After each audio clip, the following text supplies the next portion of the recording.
beneficiados a todos. Adelante, Mauricio. Bueno, les decía que, pues, muchas gracias, Darío, por la invitación. Muy complacido de estar aquí entre tantos nombres conocidos. La verdad es que veo las caras y digo, oiga, ¿cómo se ha envejecido? Me imagino que me ven a mí y dirán exactamente lo mismo. ¿No? Pero bueno, creo que esa es la, tenemos que aceptar esa parte de la historia. Realmente muy, muy complacido, decía, porque he visto el blog, sé que el grupo ha sido muy activo. El blog es una maravilla, la cantidad de artículos interesantes sobre cualquier cantidad de temas que se ven allí. Realmente una iniciativa excelente. Y poder participar acá y compartir algunas ideas y pensamientos con ustedes esta tarde me parece muy, muy agradable. Darío, si me dejas compartir pantalla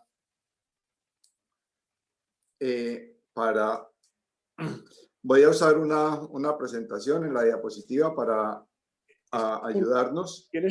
La puedes compartir ya. Perfecto. Si la pones, exacto. Está muy bien, Mauricio. Adelante. Cuando hablamos con Darío de qué tema, pues podríamos hablar sobre el impacto de la pandemia. Ya se ha hablado mucho de la situación económica, de empleo, etcétera. Pero hay un tema en el que he venido trabajando desde hace años, desde muchos años, y que ha sido una preocupación realmente desde la época de la compañía, que es el tema de la equidad, de la lucha contra la desigualdad. Creo que es el reto más grande que tiene el mundo y nuestra sociedad, y Colombia en particular. Por eso quería compartir con ustedes unas reflexiones sobre esto. Y vamos viendo. Es el tema de moda. Yo creo que el virus real que está atacando al mundo hoy no es el coronavirus, es la desigualdad, ¿no? Y cuando uno revisa los periódicos, las revistas, la televisión, hay una gran cantidad de gente, de personas hablando sobre desigualdad. Desde el Papa, la ONU tiene sus objetivos de desarrollo sostenible. No voy a leer esto, ustedes las pueden leer. Instituciones, la CEPAL siempre lo ha hecho, pero que el Banco Mundial y el Fondo Monetario estén hablando ya de la desigualdad y de los peligros que tiene la desigualdad para el mundo y para la economía, realmente es sorprendente. Voy a leer esta cita de la directora gerente del Fondo Monetario. Dice que el incremento de la desigualdad generará agitación social y económica, dando lugar a una generación perdida en la década del 2020. Las consecuencias de todo ello perdurarán en las décadas siguientes. Obama decía que era el principal reto de Estados Unidos y, por supuesto, la pandemia ha desnudado las falencias de la sociedad y la desigualdad y las ha agudizado. Entonces, creo que es uno de los temas urgentes en el mundo al que todo el mundo le está poniendo atención, y por eso es que lo he escogido para compartirlo hoy. Una primera idea que quiero plantearles es precisar exactamente qué hablamos, qué queremos decir cuando hablamos de desigualdad. Allá en la compañía aprendíamos que para discutir era importante ponernos primero de acuerdo en los términos, ¿no? Y en la desigualdad, y de ahí viene el nombre de esta charla, hay tres dimensiones, tres rostros distintos, y no siempre se esclarece esta diferencia. Uno es la desigualdad en la distribución de bienes y servicios, en oportunidades. Es la pobreza, ¿cierto? La pobreza es que hay gente que no tiene muchos bienes y servicios y otros que tienen demasiados. Una segunda dimensión es la desigualdad en la distribución del ingreso. Esta posiblemente es de las que más se habla, y el famoso Gini de la distribución del ingreso, que ya no refleja cómo se reparten los bienes, sino cómo se reparte los frutos del crecimiento económico. Y hay un tercer nivel, una tercera dimensión de la desigualdad muy importante, que es la desigualdad en la distribución de la riqueza.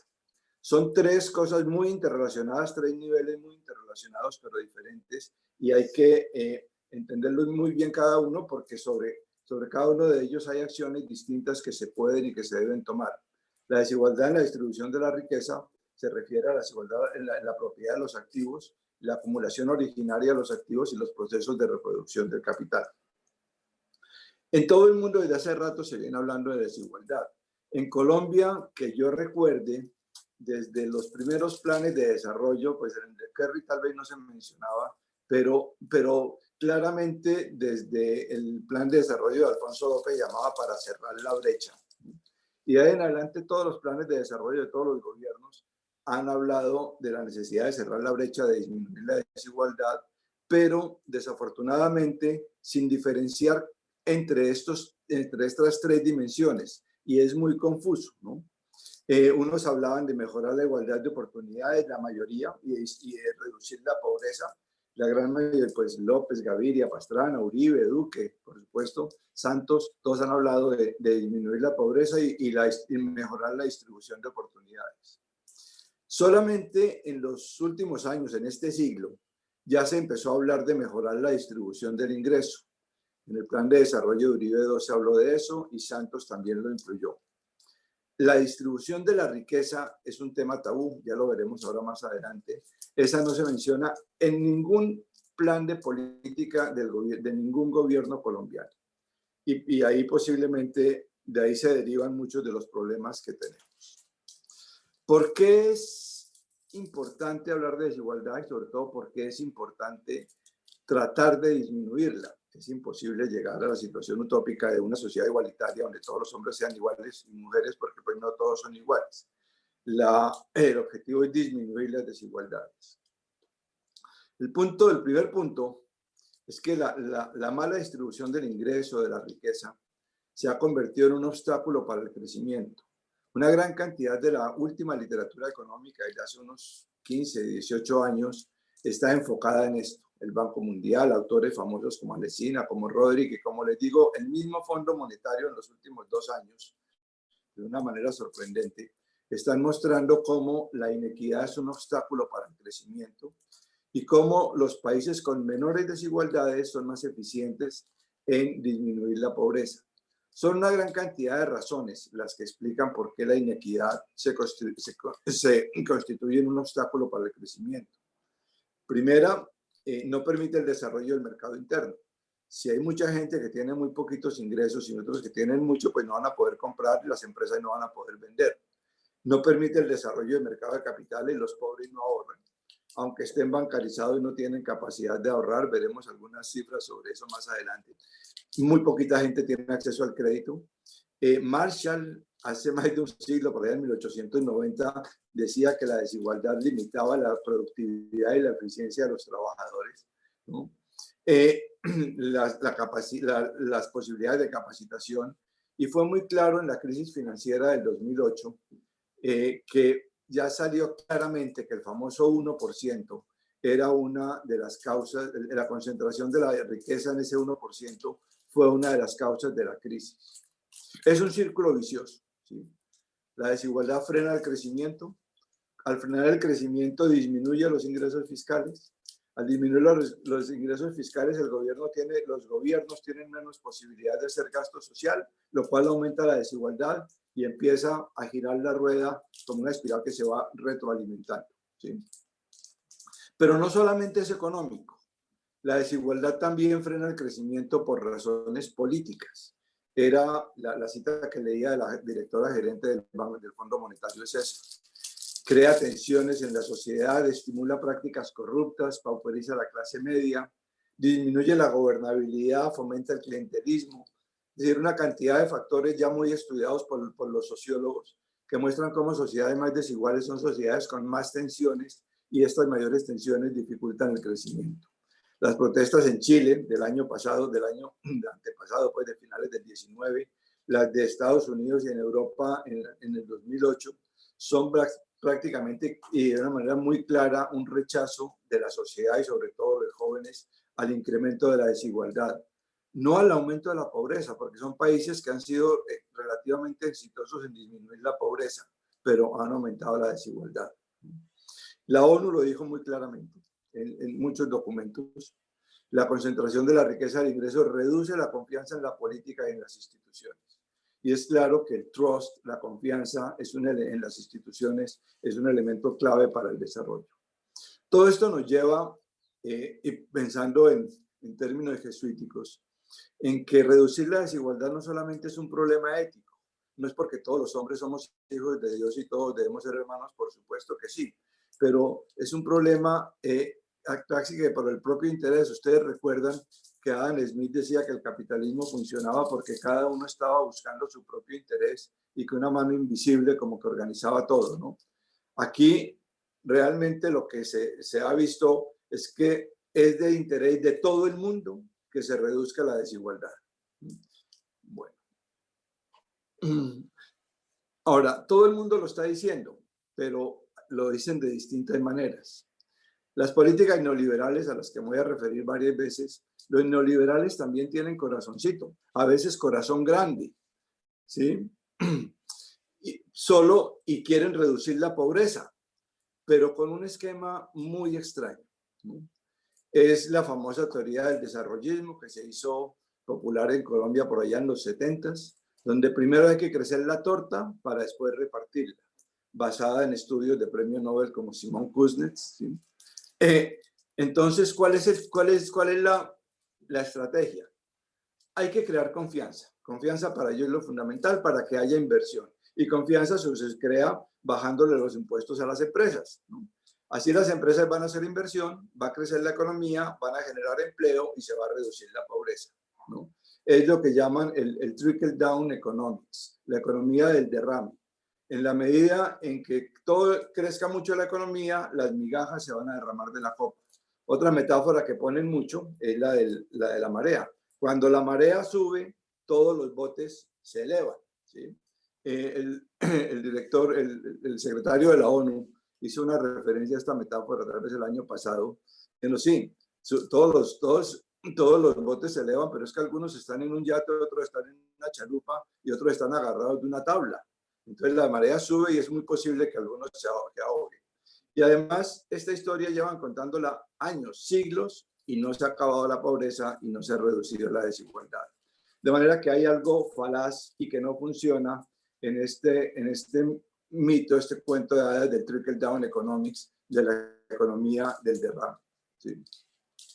Bueno, con esta larga introducción, realmente no creí que fuera tan larga, vamos a entrar ya de lleno a la materia y hablar de las tres dimensiones: la pobreza y la desigualdad de oportunidades, la desigualdad de ingresos, la concentración de la riqueza y, para no terminar solamente en una cosa que diga que es pura crítica, una alternativa para la superación de esto, muy filosófica todavía, algunos la conocerán ya, que es la democracia de propietarios de John Rawls.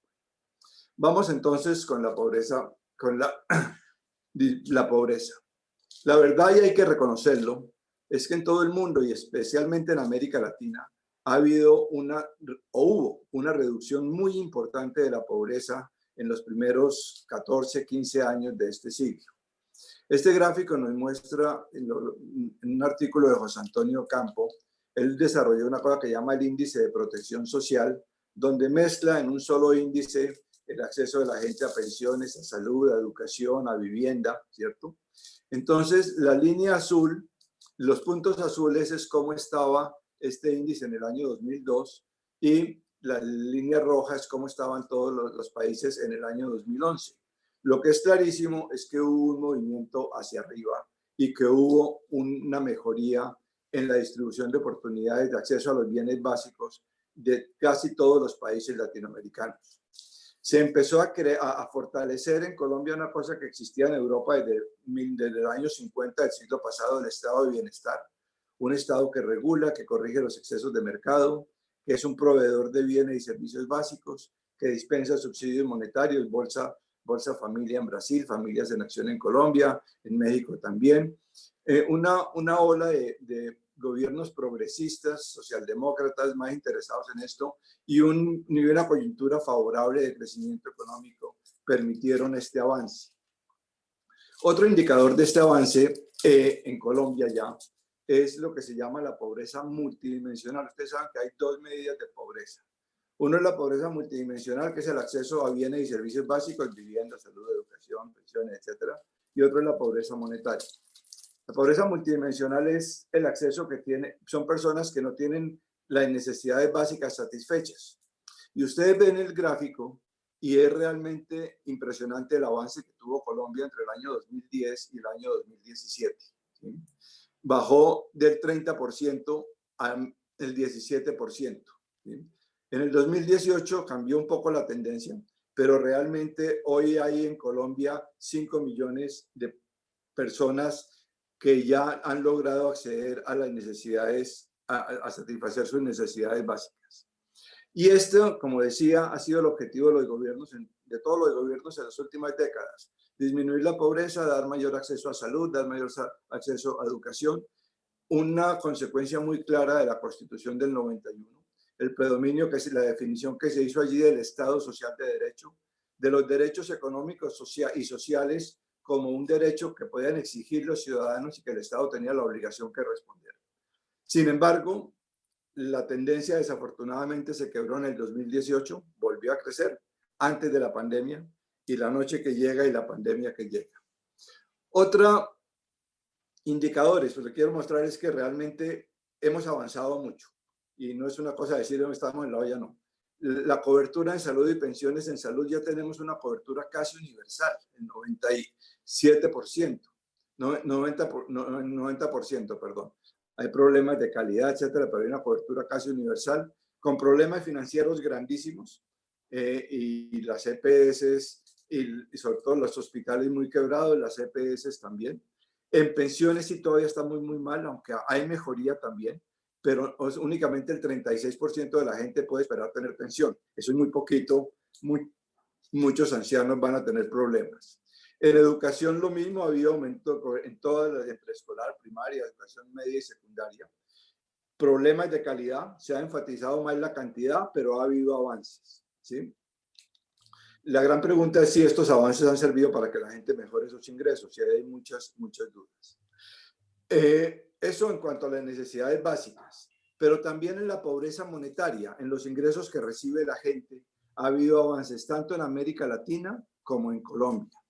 En América Latina, estas políticas progresistas de los gobiernos que hasta el año 2014 lograron una disminución muy grande, ¿cierto? 74 millones de personas salieron de la pobreza, pudieron tener un ingreso más digno.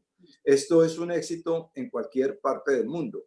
Es que pensar que personas que no podían hacer sino una o dos comidas ya puedan comerlas 3 veces y puedan mandar a sus hijos a la escuela y tengan acceso a salud, 74 millones de personas que mejoraron su calidad de vida. De nuevo, a partir del año 2014 se quiebra la tendencia. Es una combinación de la crisis de crecimiento que hubo, la crisis que hubo en esto por la caída de los precios del petróleo, una combinación de corrupción en varios países y las políticas neoliberales que después de la ola socialdemócrata que hubo a principios de siglo, volvieron las políticas neoliberales a predominar en estos países, y por eso en estos últimos 5 años hay 23 millones más de nuevos pobres antes de la pandemia.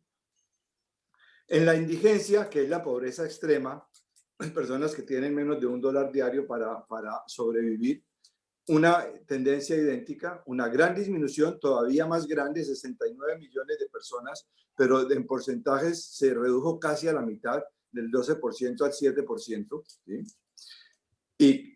Pero después del 2014 volvió a subir, y son 3 los países latinoamericanos que más son responsables de esta subida. Brasil, con Bolsonaro y Tender antes, Argentina, con Macri, y Venezuela, con Maduro, son los países donde más ha aumentado la indigencia en Latinoamérica. En Colombia la historia es similar, menos dramática, menos cuantitativa, pero de todas maneras es la tendencia. Entre el año 2012 y el 2018, una caída de 2 millones de colombianos dejaron de ser pobres. Les recuerdo, pobres en Colombia son personas que tienen un ingreso mensual menor a 327.000 pesos, es decir, en una familia de 4 un ingreso mensual menor a 1.200.000 pesos. ¿Sí? De nuevo, desafortunadamente, esa tendencia se quiebra en el 2018 y 2019, antes de la pandemia. Aquí, a diferencia de América Latina, que no tengo los datos, la última columna es la cifra de 2020. Es la cifra de 2020, les muestro aquí. Es el estimativo que ha hecho el mismo gobierno nacional. Este es un dato sacado del documento COMPES de reactivación, y calcula que la pobreza con la pandemia puede subir de 35 a 45% y que más de cerca de 5 millones de personas van a caer en pobreza. Y en pobreza extrema, donde también una tendencia positiva hasta el año 2018, 1.300.000 colombianos salieron de la pobreza extrema, como les decía, $1 al día, 137.000 pesos mensuales por persona. En 2019 cambia antes de la pandemia y se espera una cosa dramática, que se confirme una cosa dramática, un crecimiento de 5% en el número de personas en la indigencia, es decir, 2,5 millones de personas más. Y son las consecuencias graves de la pandemia. Uy, ¿esto por qué no pasa? Ya. Veamos un poquitico en detalle eso. La verdad es que el COVID resultó ser muy clasista. Afecta mucho más a los pobres que a los ricos. Este cuadro que está allí es un cuadro de una investigación de la Universidad de los Andes que muestra por estratos en Bogotá, una investigación de Bogotá, cómo afectaron. El estrato 1 tuvo 1.96 muertos por cada 100 habitantes. En el estrato 6, casi 25 muertos por cada 100 habitantes. Hospitalizados, 8 en el estrato 6, 93 en el estrato 1. ¿Sí? Y, perdón, el primer dato que les di fue muertos, 1,96 y 25. Y en UCI, 0,65 en el estrato 6 y 3 en el estrato 1. Es decir, el COVID, perdón, ¿es un vaso de agua? Sí, ya me trae.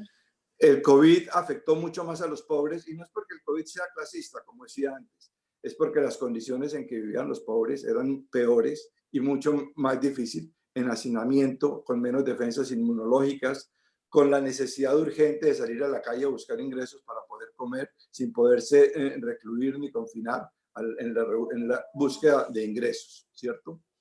Aumentó el desempleo. Las cifras son impresionantes, 495 millones de desempleados en el mundo, calculado la OIT. La CEPAL piensa que en América son 80 millones de desempleados.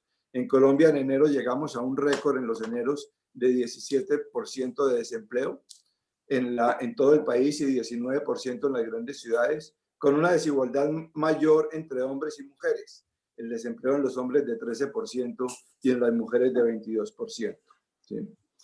La pobreza en América Latina, 29 millones llegarán a la pobreza y 16 millones caerán en la indigencia, con lo que se perderán 15 años de lucha contra la pobreza.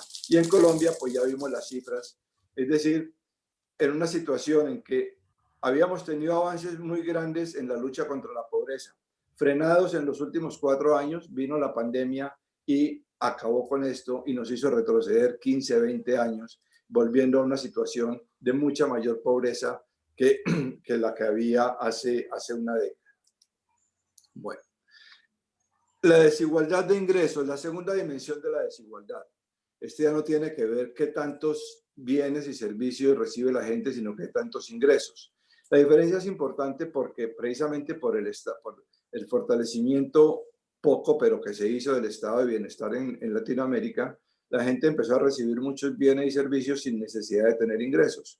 Educación gratuita en colegios públicos, salud gratuita en el régimen subsidiado, ¿cierto? Transferencias monetarias. Entonces, empezaron a vivienda más barata, acceso subsidiado a servicios públicos. Entonces, todas estas cosas mejoraron la pobreza multidimensional, el acceso a la gente para cubrir sus necesidades básicas insatisfechas, pero no necesariamente mejoraron los ingresos, ni tampoco mejoraron la desigualdad de los ingresos. ¿Sí? Es un fenómeno grande y generalizado. Si voy a hablar mucho del Gini, hay un indicador que se usa más hoy y es ver qué porcentaje del ingreso para la desigualdad, qué porcentaje del ingreso recibe el 1% más rico de la población. Estos son los datos de la CEPAL del año 2017, tal vez. Y están los países, La columna naranja es el promedio de cuánto recibían esos países en los últimos 10 años. La columna azul turquesa es el último año. Y lo que se ve es que en general hay un aumento. En general hay un aumento. Colombia, desafortunadamente, estamos en el podio. Tenemos el subcampeonato latinoamericano de la desigualdad de ingresos. Somos los subcampeones en la región más desigual del mundo. Pero además de eso, vean ustedes cómo aumentó como 1% en el último año. En Estados Unidos peor. Estados Unidos es el donde más, pero Argentina, Uruguay, Reino Unido. ¿Sí? En Colombia, el 1% más rico de la población se queda con el 20% del ingreso. Brasil es el caso extremo, donde se queda con el 27%. Estados Unidos ya igualó a Colombia, resultado de las políticas trumpistas. Y vemos países donde la desigualdad es mucho menor, ¿cierto? En Dinamarca se quedan con aunque ha subido, Europa también ha sido presa de las políticas neoliberales, ha subido un poco, pero de todas maneras está escasamente en el 7% y en los Países Bajos en un poco menos del 7%. Es decir, hay desigualdad de ingresos en todo el mundo, pero los países latinoamericanos y Colombia entre ellos somos los campeones de la desigualdad. Esto, ¿por qué se dan estos aumentos? Hay otra gráfica donde muestra ya la evolución año por año. Básicamente decía son las políticas neoliberales y específicamente la política tributaria de bajar el impuesto a los ricos, suponiendo que eso va a traer crecimiento. La desregulación de los mercados, la reducción del estado de bienestar. Hay un cuadro que nos muestra eso. Son las consecuencias, digo yo, de Reagan y la Thatcher, que empezaron esta tendencia desafortunada en los años 80 y que Trump la siguió aquí, ¿no? Este es un cuadro de Piketty con base en datos de la OECD, que es interesante. La línea horizontal muestra el cambio en la tasa marginal de impuestos. Recuerden que en Europa y en Estados Unidos, después de la posguerra, en la posguerra, la gente tenía unos impuestos del 70-80%, los más ricos, ¿sí? Y pues todo el mundo vivía bien con eso y fueron los años de mayor crecimiento. Y en la línea vertical, ¿cuánto ha cambiado el ingreso del 1% más rico? ¿Sí? Entonces uno ve en Estados Unidos la reducción en la tasa marginal ha sido más del 30%, ¿sí? De una tasa que era como casi el 70%, está por debajo del 40%, la tasa más alta, y eso ha llevado a que los más ricos aumenten 10% su participación, es decir, de 10% pasaron a 20% su participación en el ingreso, ¿no? El Reino Unido, la Thatcher también es donde más hubo disminución de la tasa de impuestos, casi 40%, y un aumento del 8%. Otros países que también han tenido disminuciones, no ha habido aumento grande, se ha mantenido porque la disminución no ha sido tan importante, ¿no? Y otros países aquí en la mitad. En Colombia no ha habido esta disminución, aunque tan grande, sí ha habido algunas disminuciones en la tasa de impuestos y el aumento para las personas del ingreso del 1% más alto ha sido del orden del 4 o 5%. Colombia estaría por aquí cercano a Australia y Canadá. Entonces, es un mundo donde los ingresos cada vez se concentran más. En América Latina, en una década, el ingreso de los más ricos aumentó más que el resto de la sociedad. El 10% más rico pasó del 37 al 47%, 10%. Y su ingreso hoy, en el último dato, es 38 veces que el del 10% más pobre. Y hace una década era 29 veces. Una tendencia a la concentración. Lo que es curioso, y por eso es importante diferenciar las dos dimensiones de la desigualdad, es que esto se dio en un momento en que estaba disminuyendo la pobreza. Una ola de crecimiento muy grande sirvió para que mucha gente saliera de la pobreza, pero los más ricos se beneficiaron todavía más y aumentaron sus ingresos. El 20% bajó de 3,9 a 3,4, no mucho, la clase media se mantuvo entre 41 y 38%. No hubo un cambio tan grande por el crecimiento, pero de todas maneras, unos favorecidos.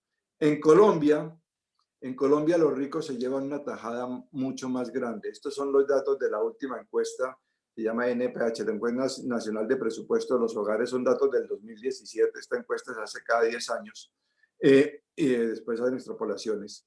Y aquí está, por deciles, el 10% más pobre de la población, el 10% más rico, cuánto era el ingreso promedio de una persona mensual. En el 10% más pobre, 121.000 pesos. En el 10% más rico, casi 8 millones de pesos. El ingreso promedio de este decil. Cuando uno divide en subdeciles, entonces se encuentra que el que está en el 91% del ingreso puede ser como 4 millones. El que está en el 1% puede ser como 21 millones. El 10% más rico se lleva el 41.5% del ingreso.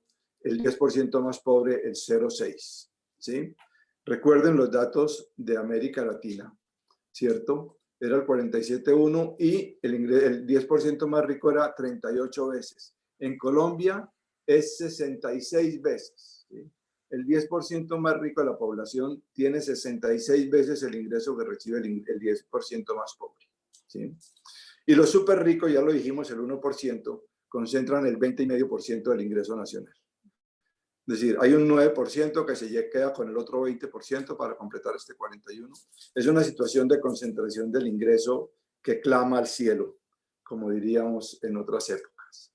Además, hay que tener en cuenta que estos ingresos de las encuestas están subestimados. Nadie dice su verdadero ingreso. Están subestimados en todos, pero sobre todo aquí por razones de impuestos. Luis Jorge Garay y Jorge Spite han hecho unos análisis de las declaraciones de impuestos y encuentran unas cosas chistosísimas, porque la gente en Colombia es muy pobre. Juan Ricardo Ortega, cuando pusieron el impuesto de patrimonio a la gente que tenía patrimonios de más de 1.000 millones de pesos hace como 10 años, encontró que en Cartagena nada más había 3 personas que tenían un patrimonio declarado de más de 1.000 millones de pesos. ¿Sí? En la ciudad donde están las casas más caras de Colombia, solamente había 3 personas con un patrimonio de más de 3.000 millones de pesos. ¿Sí? El Gini, muy rápidamente, como les decía, me estaba concentrando más en el 1%.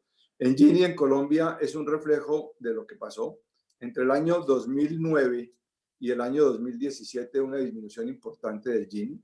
Todas estas políticas ayudaron un poco, y sobre todo aquí sí las transferencias monetarias, porque si bien el acceso a salud y educación gratuita no cambia el ingreso monetario, referencias como Familias en Acción, Jóvenes en Acción, sí permiten que aumente el ingreso y disminuya un poco la desigualdad de ingresos, y sobre todo el aumento del salario mínimo, que en todos estos años estuvo por encima de la inflación. De nuevo, en el año 2018 se quiebra la tendencia, ¿sí? Y empieza a empeorar el Gini, consecuencia de estas reformas tributarias o fiscales, como las llaman, que lo que han hecho es bajar el impuesto a los más ricos, y por supuesto eso tiene un efecto inmediato sobre la concentración del ingreso, que se empieza a empeorar. Un punto que tenemos que tener en cuenta es que esos promedios que se hablan son promedios de todo el país, y ustedes saben muy bien que en una piscina de 1 metro promedio de profundidad uno se puede ahogar, ¿sí? O si se tira de clavado en otra parte se puede partir la cabeza porque no tiene sino 30 centímetros. Y esos promedios esconden unas desigualdades regionales enormes en Colombia, y es una de las dimensiones que siempre hay que tener en cuenta. La pobreza en Quibdó, en el Chocó, es del 61%. En Cali 21,9%, en Manizales 20%. Es decir, hay 3 veces más pobreza en Quibdó que en las ciudades más ricas del país, Cali, Medellín, Manizales. En pobreza extrema, peor, 23% en Quibdó, 2% casi en Manizales. Es decir, unas desigualdades regionales enormes, enormes, que también tienen que atenderse, y realmente una de las formas de mejorar, de disminuir la desigualdad en Colombia, es disminuyendo estas desigualdades regionales. El promedio en Colombia en la pobreza 35,7, Quibdó tiene casi el doble del promedio, y en pobreza extrema más del doble del promedio de Colombia, 9,6 contra 23,8. ¿Sí? Esto es en toda América Latina. En América Latina la pobreza urbana es 26% y en el campo 45,2%. Y la extrema en la urbana es 8,4% y en el campo 20%. Esta desigualdad histórica entre el campo y la ciudad, repito, es una situación muy grave, y todos conocemos las condiciones precarias de vida de la gran mayoría de los campesinos. Para terminar esto, un punto que es muy importante es que el Estado puede ser muy eficiente en disminuir la desigualdad. Este es un cuadro que a mí siempre me ha llamado mucho la atención, donde muestra el Gini antes de la intervención del Estado y después de la intervención del Estado. Cuando digo intervención del Estado, son los impuestos y el gasto social, el gasto en educación, salud, vivienda, etc. Las líneas azules son los Ginis antes de la intervención del Estado. Y nosotros encontramos que un país como Irlanda tenía un Gini antes superior al 50%, como Colombia, ¿sí? En el Reino Unido también. América Latina, un poquito 52%. No está muy lejos de estos. Pero las líneas rojas son el Gini después de que el Estado recoge impuestos, en una estructura de impuestos progresiva, donde graban más a los más ricos, y hace un gasto social eficiente. Y fíjense cómo en América Latina el Gini baja unos 2 puntos, ¿cierto? Pero en Irlanda baja más de 20 puntos. En Dinamarca, que aquí está muy alto, baja también muchísimo. En Suecia. Es decir, en las sociedades normal que haya desigualdades, hay gente más inteligente, que tiene más actividades, más emprendedora, perfecto. Pero el Estado puede entrar y disminuir esas desigualdades como lo hace en toda Europa. En América Latina, desafortunadamente, no lo hace. Y de nuevo digo, esa intervención tiene dos caras. Impuestos progresivos, que el que más gana paga más. El IVA, por ejemplo, es muy regresivo porque el IVA afecta sobre todo a los más pobres. El porcentaje que gastan ellos en pagar IVA es mucho más que el de los ricos. Y un gasto público progresivo donde se dé prioridad al gasto social sobre, por ejemplo, el gasto militar. Este es muy bonito, pero sabemos que ha hecho crisis en Europa el famoso estado de bienestar y no se sabe hasta cuándo Europa podrá mantener esta tendencia positiva de intervención del Estado. De hecho, ya lo ha empezado a disminuir y por eso son las protestas en toda Europa. Y curiosamente, las protestas que han llevado a un auge de los partidos de derecha, que son los causantes de eso, pero han logrado convencer a los votantes que son la solución, ¿no? ¿Cuál es el problema de este estado del bienestar? Con la rebaja de impuestos no es sostenible. ¿Cómo pagar por esto? Pagar por pensiones, pagar por salud, pagar por educación gratuita es muy costoso y el Estado tiene que conseguir recursos. En Europa se quebró y está echando para atrás. En Estados Unidos nunca lo ha habido. Y hay entonces una cantidad de demandas insatisfechas de la gente. Y esto se va a poner peor cuando venga la cuarta revolución industrial, vengan los robots y entonces aumenta el desempleo porque la gente ya no va a tener ingresos. Y los que van a llevarse toda la utilidad son los dueños de los robots. ¿Qué alternativas hay para esto? Leeremos un poco de esto más adelante, pero básicamente es impuestos crecientes a los ricos, es la solución de Piketty, poner impuesto al patrimonio. Bill Gates, en un debate con Piketty, decía que él prefería el impuesto al consumo de lujo, un impuesto muy duro al consumo de lujo, que sirviera para que el Estado recaudara fondos. Por supuesto, la renta básica universal o renta mínima garantizada es un elemento esencial y cada vez hay más discusiones en el mundo y propuestas inclusive en Colombia. Es una de las formas de que el Estado puede evitar que haya una quiebra pues, de este estado del bienestar y que se mantengan los subsidios y las ayudas, ¿no? La otra alternativa es reducir el estado del bienestar, ¿sí? La austeridad famosa, la cual simplemente llevaría a una gran crisis social. Como un poco de abrebocas para el siguiente, entre ingresos y riqueza, quiero plantear el tema de ingresos y ahorro, ¿sí? Que hay un problema grande, porque la distribución del ingreso depende en parte de la distribución de la riqueza y también contribuye a que esté más concentrada la riqueza. De esa encuesta que les decía del DAN, ellos tienen el ingreso promedio y el gasto promedio. Y ustedes ven aquí cómo los primeros 5 deciles gastan más que los ingresos que tienen. Esto es una paradoja y realmente la explicación es que la gente subreporta, no da todo el dato de sus ingresos, el de los gastos sí, ¿no? y que aquí hay transferencias y subsidios públicos que ayudan a este ingreso, porque hay gastos que no se pagan completos. Pero toda esta gente, la verdad es que no tiene capacidad de ahorro. Ahorita vamos a ver otro indicador de eso. Por el contrario, el decil 10 de la población se gastan la mitad del ingreso promedio. Es decir, pueden ahorrar la mitad de lo que reciben. Y esto entonces va a agudizar las desigualdades. Porque cuando yo puedo ahorrar y puedo desde la cosa tan sencilla como comprar un CDT o invertir en una empresa y comprar unas acciones o comprar una tierra que se me valoriza, voy a aumentar mis ingresos y mi riqueza, voy a tener una fuente de ingresos distinta a mi solo trabajo. Toda esta gente de aquí, su única fuente de ingresos es su trabajo. Eventualmente puede comprar carro, algunos de aquí podrán llegar a tener casa y pare de contar. Su capacidad de ahorro es nula. De manera que aquí tenemos ya un tema que la mala distribución del ingreso implica una poca capacidad de ahorro, no solamente de consumo, sino de ahorro de los estratos más bajos de la población, que agudiza la distribución de la concentración del ingreso y, como vamos a ver inmediatamente, también agudiza la concentración de la riqueza. ¿Sí? Esto es lo que llaman las trampas de la pobreza, porque se aumenta la desigualdad. Una persona pobre puede alimentar menos bien a sus hijos. Esos hijos mal alimentados van a desarrollar menos su cerebro. Al desarrollar menos su cerebro les va a ir menos bien en el colegio, van a tener menos acceso a universidades y van a acabar en empleos de segunda o tercera categoría. Mientras que el niño bien alimentado, bien educado en un colegio bilingüe, y lo hemos visto ahora en la pandemia, la diferencia entre los que tienen computadores, internet o tablets en su casa y los que tienen que hacer todas sus tareas por el teléfono celular del papá cuando llega del trabajo porque no tienen ninguna otra alternativa. Entonces, la pobreza va a incidir muchísimo en la capacidad de generar ingresos de las personas y eso se reproduce, se retroalimenta. ¿Sí? Y la pandemia, estas son unas cifras que quería compartir con ustedes porque realmente cuando las vi me produjeron un shock. ¿Sí?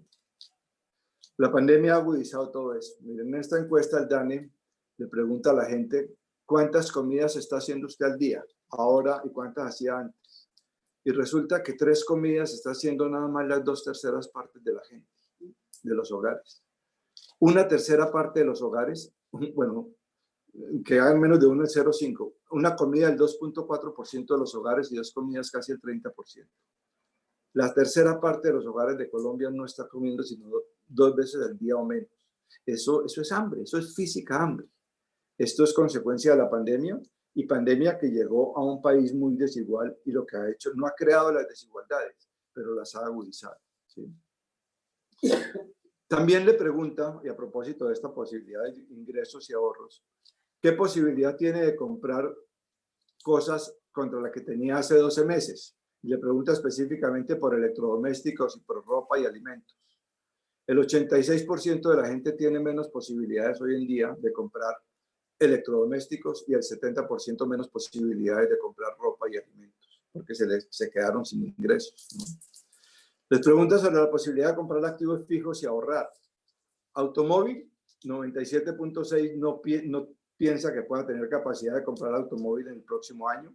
86% cree que no tiene cómo comprar vivienda o remodelarla. Salir de vacaciones, el 91% se van a quedar en sus casas, no tienen ingresos. Y la última pregunta, que es más relacionada con esto, ¿qué posibilidad tienen de ahorrar parte de sus ingresos? Solamente el 10% de los encuestados. El 90% de la gente no tiene posibilidad de ahorro después de la pandemia. Antes, en la encuesta que veíamos del DANE, posiblemente el 30-40% de la gente podía ahorrar. Con la pandemia solamente el 10%. Y esto, como les decía y les repito, incide muchísimo porque entonces solo los hogares que tienen posibilidad de ahorrar van a tener una fuente adicional de ingresos, lo cual contribuye a agudizar la desigualdad en esta distribución de ingresos, ¿no?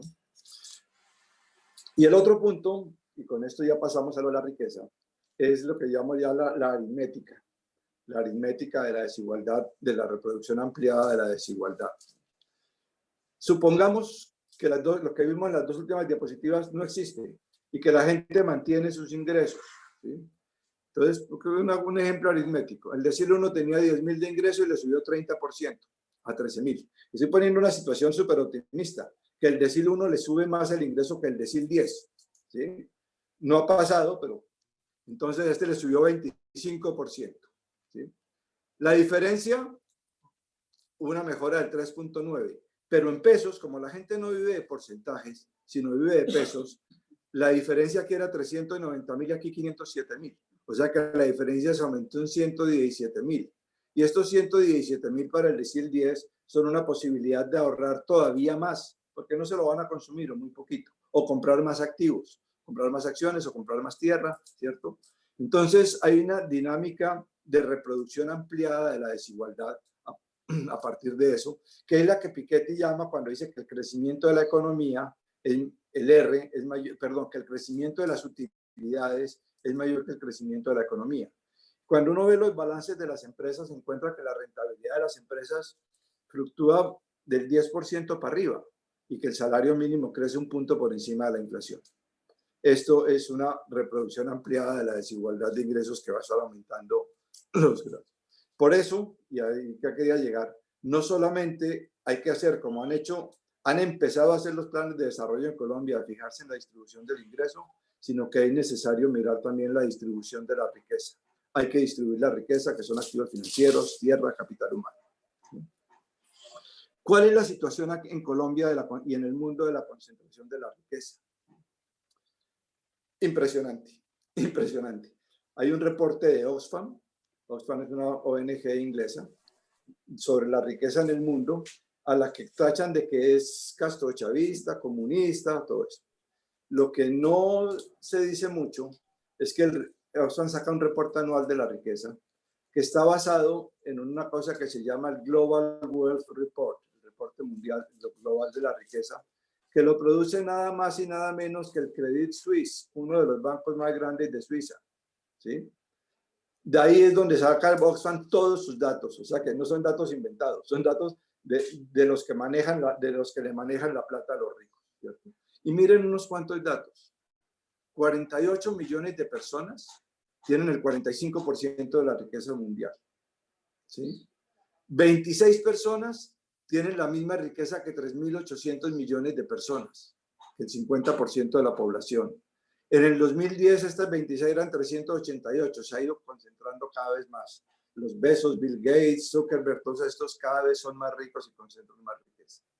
La riqueza de esas 26 personas creció 44% en 5 años y la riqueza del 50% más pobre se ha reducido 41%. ¿Sí?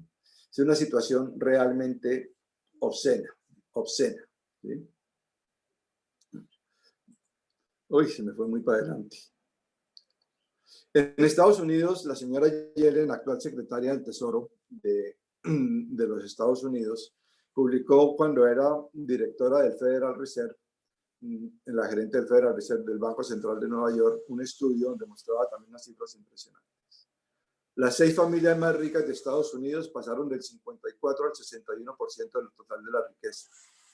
62 millones de familias, 50% solamente tenían 3% de la riqueza en el 89 y bajaron a 1% en el 2013.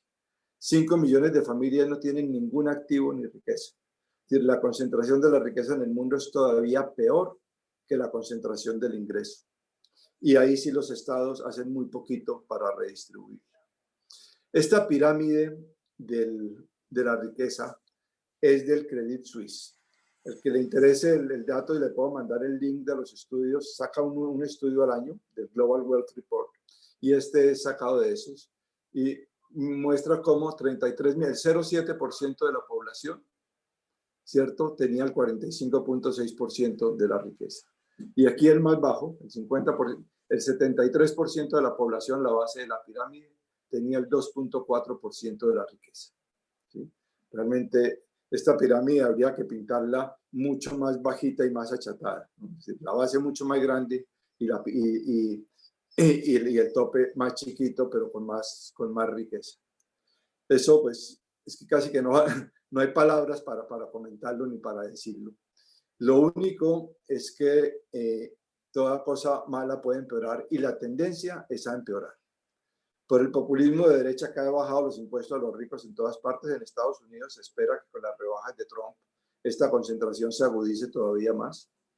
El fracaso del capitalismo popular, eso se lo inventaron curiosamente la señora Thatcher y Pinochet, de vender acciones de las empresas para que todo el mundo pudiera ser accionista, era una excusa para la privatización. Aquí se hizo, ¿cierto? Y ha sido un fracaso. Resulta que, por ejemplo, Ecopetrol, cuando vendió acciones, se las vendió a 500.000 personas, pues de los más ricos de la población del país. Hoy en día hay nada más hay 250.000 accionistas, la mitad ha vendido. Y de esos 250.000 accionistas, hay 20 o 30 de fondos de pensiones y fondos extranjeros que tienen el 95% de las acciones. Es decir, eso no ha cambiado para nada. Y lo que les decía, la robotización, el desempleo, pues lo vimos ahora en la pandemia, los más beneficiados son los tecnológicos y han visto crecer su crecimiento, su riqueza de una forma impresionante. Y si ustedes han leído a Harari, creo que aquí lo han discutido, Harari dice una cosa, la igualdad sale y entra la inmortalidad. El nuevo diferenciador en la sociedad va a ser los que tienen la plata para pagar tratamientos para prolongar la vida contra los que no la tienen. Esa es una tendencia bastante preocupante. Con estas cifras se explica o se entiende muy bien este cuadro. Las barras azules son el Gini de la distribución del ingreso en los países europeos. Es un Gini que está alrededor del 20 y pico %. Y los puntos naranja es el Gini no, es la participación del ingreso del 10% más rico en el año 2012, ¿sí? De 27% en Estados Unidos, 20%, etc. Y los puntos naranja es la participación del 10% más rico en la riqueza. En Estados Unidos tenía el 27% de los ingresos y el 78% de la riqueza. Aún en países supuestamente igualitarios como Noruega, tienen el 20% del ingreso y el 50% de la riqueza. Entonces, la concentración de la riqueza en el mundo es muchísimo más aguda que la concentración del ingreso. Holanda, a ver otro ¿dónde está? Suecia. Suecia es posiblemente el que menos, 21%, y el 10% nada más tiene el 32%. Pero los ejemplos de Austria, de Estados Unidos, de Alemania, de Holanda, muestran cómo ese 10% tiene más de la mitad de la riqueza del país. Y en América Latina no hay este dato, pero hay uno que este es el Gini, por eso estaba un poco confundido. Este es el Gini de la distribución del ingreso.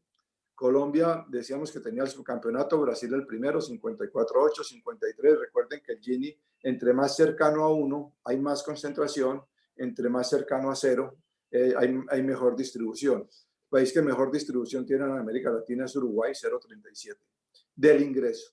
Pero cuando uno va a ver el Gini de la concentración de la riqueza, el mismo Uruguay tiene el doble, 74, Colombia 81.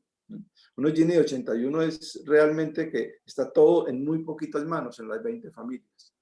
Perú, que tiene un Gini también bajito, en el ingreso 0.43, casi el doble, 0.80 en la concentración de la riqueza.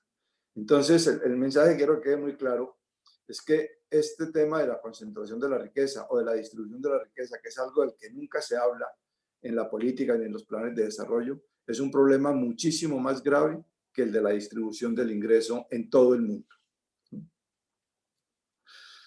Y lo que nos cayó con esto es lo que Oxfam llama el virus, que en la pandemia es el virus de la desigualdad.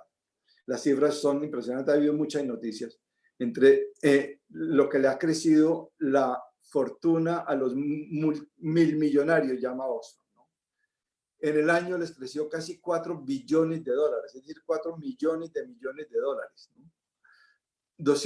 Mientras tanto, 200 millones de personas han caído en la pobreza.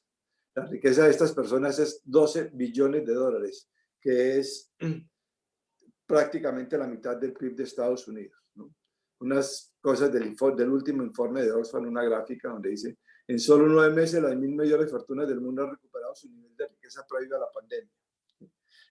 Hubo una gran caída de las bolsas en marzo y se han recuperado y hoy están más arriba, mientras que la gente que perdió su empleo y perdió sus ingresos, algunos han podido recuperar el empleo, pero los ingresos que perdieron en 3 o 4 meses y los ahorros que se gastaron no los han podido recuperar. Y los que todavía no tienen empleo todavía peor, ¿sí? Entonces, de nuevo, la pandemia vino a agudizar una situación ya existente y a empeorar. En Colombia, este es un tabú, este es un tema tabú y no hay cifras de concentración de la riqueza. Y es muy claro, lo que no se pide no se puede mejorar, decían los japoneses. Entonces, en la medida en que mantengamos eso tapado, nadie va a decir muchas cosas. Yo, como les digo, vengo trabajando este tema hace años. Estaba director de planeación, Simón Gaviria, es decir, que yo hace unos 6 o 7 años. Después de una discusión, entonces, él comisionó un estudio de indicadores de concentración de la riqueza. Lo empezaron a hacer y lo escondieron. No ha sido posible conseguir una sola cifra de eso. Sin embargo, hay unas cuantas cifras que sí existen, por ejemplo, el IGAC. Veamos las dos más claras, concentración de la tierra y concentración de los activos financieros. 2.300 propietarios en Colombia tienen el 53% de la tierra. Estos son datos del IGAC, son viejos, son de hace más de 10 años, pero los más recientes que hay no cambian muchísimo. Mientras que 2.200.000 propietarios, el 58% tienen el 1.7. Por eso, y este sí es un dato más reciente, el Gini de la tierra es 0.86. Estamos cerquita a 1. Es una concentración espantosa de la tierra. Este es el origen de muchos de los conflictos sociales y de las guerras en Colombia, la propiedad de la tierra, ¿no? Lozane hizo un estudio, Ana María Ibáñez, que muestra que la tendencia de la concentración es pronunciada para el Gini de propietarios, que llega a 0.88. Uno de los pocos indicios, si uno mirara de tierra productiva en productiva, esto se podría empeorar, pero realmente es porque, por ejemplo, iban a decir que los indígenas tienen mucha tierra, sí, pero unos resguardos indígenas en las lomas del Cauca totalmente improductivos. El otro indicador son los activos financieros. Me puse a hacerlo yo, porque como les digo, no existe, con datos de la Superintendencia Bancaria. No he podido encontrar datos más actuales, pero no debe haber cambiado mucho. 2.681 clientes, el 0.01%, tenían el 58.6% de los depósitos bancarios, ¿sí? En los CDTs el 0.30 de los, el 2.122 clientes tenían el 65% de los CDTs. 2.681 clientes tenían el 60% de las cuentas de ahorro. 996 clientes tenían el 37% de las cuentas corrientes, ¿sí? Y el Gini de esto realmente este sí que es obsceno, para publicarlo en una revista pornográfica. Gini del 91, 94, 95, 96, 88, es la concentración casi perfecta, ¿sí? Los activos financieros están en manos de muy poquita gente. Y lo que se está haciendo, bancarizar la gente, es simplemente, no es para que pongan sus ahorros porque no los tienen, es para que tengan un medio de recibir plata y que los bancos tengan un pretexto para cobrarles por cada retiro de cajero. Pero realmente la concentración de la riqueza en Colombia es espeluznante, aterra. ¿Sí? Como no quiero terminar con una cosa tan negativa, quiero plantear una idea muy filosófica, no es práctica, pero que creo que en la trayectoria que todos tenemos aquí nos la entendemos muy bien. Muchos de ustedes seguramente han leído y han estudiado a John Rawls, el famoso filósofo político del siglo pasado. Murió a principios de este siglo, pero su obra Teoría de la Justicia, donde él plantea la idea de la democracia de propietarios. Plantea sus famosos 2 principios de justicia y se pregunta ¿cuál es la sociedad que mejor puede llegar a hacer realidad esos principios de justicia? Y él dice, bueno, hay 4 esquemas de sociedad. El esquema totalitario comunista de Rusia, el esquema del laissez-faire absoluto, un liberalismo absoluto, ¿cierto? Y el esquema de la socialdemocracia, el estado de bienestar, y uno que no existe en ningún país, pero es el que él propone, que es la democracia de propietarios. Y veamos estos dos, dejemos los extremos del comunismo y el liberalismo radical. el capitalismo, el estado de bienestar y la democracia de propietarios. El uno está en Europa y el otro en utopía. Entonces, si leemos a Tomás Moro, allá lo encontraremos. Lo que él dice es que el estado de bienestar no reduce la desigualdad de la riqueza. Sí reduce la desigualdad de los ingresos. Vimos el gráfico cómo en Europa disminuye muchísimo el Gini de desigualdad de ingresos después de la intervención del Estado. Y por lo tanto, al no disminuir la concentración de la riqueza, no garantiza el principio de la equidad ni es suficiente para una sociedad justa. Lo que se necesita es ampliar la propiedad de los medios de producción. Ante el fracaso del comunismo y el capitalismo de Estado, ¿qué se propone? Definitivamente no es el sistema comunista ni socialista de propiedad. Es un sistema que es tan favorable y tan partidario de la propiedad privada que lo que quiere es que todo el mundo tenga propiedad privada. ¿Sí? No es un sistema que quiera acabar con la propiedad privada, sino que todo el mundo lo tenga. Él hace una crítica, no voy a detallarme en esto, del estado de bienestar, y básicamente lo que dice, y lo hemos visto, es que gradúa a la gente de pobres. Y todos conocemos muchos casos de personas que tienen un empleo del rebusque y están en el Sisbén y les ofrecen un trabajo formal y un contrato y no quieren que le hagan contrato para no salirse del Sisbén. Es más cómodo estar recibiendo eso del Sisbén. Le da a la gente ingresos, pero no le da dignidad, el estado de bienestar, ¿cierto? Porque eso acaba siendo unos repartos como por justicia, llámese justicia, llámese caridad, ¿no? Y mantiene el control de la economía y de la política en muy pocas manos. Él dice que el estado de bienestar es como el árbitro que trata de corregir un partido después de que ya terminó, ¿cierto? Aquí el partido se jugó y se distribuyeron los ingresos y la riqueza. Y llega el árbitro a tratar de ver cómo se corrige eso. Dice, no, el árbitro, esto hay que arreglarlo al principio del partido. Y arreglarlo al principio del partido es distribuyendo la propiedad de los activos productivos de la economía, ¿cierto? La sola redistribución del ingreso, dice, es una estrategia empleada muy tarde en un juego que ya se ha perdido. La democracia de propietarios, por el contrario, es una economía de mercado en que la propiedad del capital y de los bienes de producción está ampliamente distribuida entre toda la población.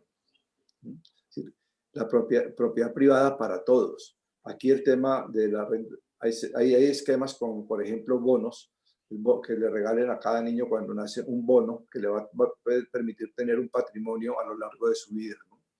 Entonces, aquí no hay monopolio de los medios de producción. La política se hace menos corrupta porque la gente no tiene que estar vendiendo sus votos a cambio de unos ingresos. Las instituciones se hacen más fuertes, impide que una pequeña parte de la sociedad controle la economía. Es decir, él tiene 40 páginas explicando los beneficios de la democracia de propietarios, ¿cierto? Y quiero leer esta. La intención no es simplemente asistir a los que salen perdiendo por accidente o mala fortuna, aunque esto debe hacerse. El niño que nació pobre hay que ayudarlo, ¿cierto? Sino más bien colocar a todos los ciudadanos en una posición en la que puedan gestionar sus propios asuntos, partiendo de un nivel adecuado de igualdad social y económica. Es la aplicación a la política y a la economía de su principio del velo de ignorancia. Si yo no supiera en qué barrio o en qué estrato de la sociedad voy a nacer, ¿cómo quisiera que fuera la sociedad? ¿Cierto? Y la respuesta lógica de todo el mundo es que fuera una sociedad lo más igualitaria posible, porque es que yo no sé si me va a tocar nacer en un Chircal o si me va a tocar nacer en una clínica en Nueva York donde mis papás se fueron a tener los hijos, ¿cierto? Cuando no sabemos eso, con el velo de ignorancia, todos propenderíamos por una sociedad más igualitaria. ¿Es posible esto? Pues es una utopía, pero afortunadamente hay una gran cantidad de académicos, de estudiosos que están empezando a mirar esto, empezando por Piketty. El impuesto progresivo a la riqueza, el del consumo al lujo de Bill Gates, impuestos a las herencias, de manera que la gente no pues construyó su fortuna, que sus hijos puedan hacer bien, pero no tiene por qué empezar en la vida con un patrimonio de 10.000 millones de dólares. La renta básica universal, lo que decía una propuesta del profesor Atkinson, un profesor mío en Londres, en el London School of Economics, el gran gurú de la concentración de la riqueza y del ingreso, dotación de capital mínima para todos, participación de los trabajadores en propiedad de las empresas, esquemas de economías cooperativas, solidarias, cooperativas, en participación de los trabajadores en fondos de inversión, fondos soberanos de inversión como el que tiene Noruega y economía solidaria. Es decir, hay muchos caminos por donde se puede empezar a avanzar. No vamos a llegar a eso posiblemente nunca, pero creo que el objetivo que sí podemos plantearnos es lograr construir una sociedad de menores desigualdades, ¿cierto? Escribí un artículo en estos días, yo creo que salió en el blog sobre derecha e izquierda, del filósofo Norberto Bobbio, el filósofo político italiano. Él decía que la diferencia real entre la derecha y la izquierda era la preocupación por la igualdad. ¿Sí? Los partidos y los movimientos de derecha es algo que no les interesa mucho. Los partidos y movimientos de izquierda sí trabajan porque la desigualdad disminuya en el mundo. No se trata de nuevo llegar a esos esquemas ya fracasados del comunismo, de la propiedad colectiva, propiedad del Estado, de todos los medios de producción, sino un esquema donde se respeta tanto la propiedad privada que se le da a todo el mundo la propiedad de tener propiedad privada. Es la fuerza política para que esto se convierta en realidad. Y surge una pregunta, ¿cierto? ¿Por qué los más pobres de Estados Unidos, los que más perdieron con la globalización y el neoliberalismo, eligieron a Trump, que era el símbolo más claro de eso y que agudizó esas propuestas? Es el gran interrogante político de nuestra época, que si lo logramos resolver, yo creo que podremos avanzar en la construcción de esa sociedad. ¿Listo? Creo que me extendí un poquito más de lo que pensaba, pero... Espectacular, Mauricio. Muchísimas gracias por esta presentación tan